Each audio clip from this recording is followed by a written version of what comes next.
Sunshine জাতের আলুর bumper ফলন হয়েছে মৌলভীবাজারের শ্রীমঙ্গলে।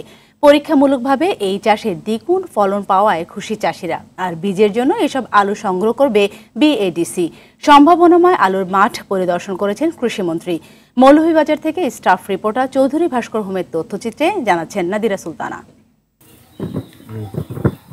প্রথমবারের মতো পরীক্ষামূলকভাবে উচ্চ ফলনশীল সানশাইন জাতের আলুর চাষ করা হয়েছে মৌলভীবাজারের পারেট্টং গ্রামে। রোপণের ৬৫ থেকে ৭০ দিন পর এই আলু তোলা হয়। অন্য জাতের আলুর চেয়ে সানশাইন জাতের আলুর ফলন দ্বিগুণ হওয়ায় খুশি কৃষকরা। নতুন এই আলু চাষে কৃষকদের সহযোগিতা করছে বিএডিসি। নগদে ৫০০ টাকা বা তার বেশি পেমেন্টে পেতে পারেন ঢাকায় জমিসহ ২০ কোটি টাকার পুরস্কার। এই সানশাইন আলু ফলানির পর থেকে আমার কাছে অনেক ভালো লাগছে।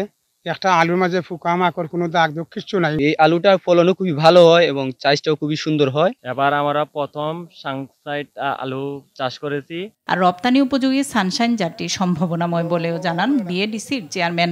আমরা অর্ধেক জমিতে দ্বিগুণ উৎপাদন করতে চাই, ফলে আলুর যে জমির বেঁচে যাবে সেটা অন্য ফসলে ব্যবহার করা যাবে। উচ্চ ফলনশীল আলুর মাঠ পরিদর্শন করতে যান কৃষিমন্ত্রী। এ সময় কম জমিতে বেশি আলু উৎপাদনের নতুন উচ্চ ফলনশীল আলু চাষে কৃষকদের পরামর্শ দেন তিনি। যে এটার প্রোডাকশন কিভাবে হবে, এটা কতটুকু ফলাইলে কতটুকু উৎপাদন হবে ইত্যাদি যদি বুঝিয়ে দেয়, এগুলো বুঝিয়ে দিতে পারলে উৎপাদক যারা তারা কিন্তু আরো বেশি করে উৎপাদন করতে পারে। আগামীতে সম্ভাবনাময় সানশাইন জাতের আলু চাষ বাড়াতে সরকারি বেসরকারি সহযোগিতার দাবি কৃষকদের। সব তো বাকি সব রয়ে গেছে, উঠানোর বাকি আলু। নাদিরা সুলতানা, RTV।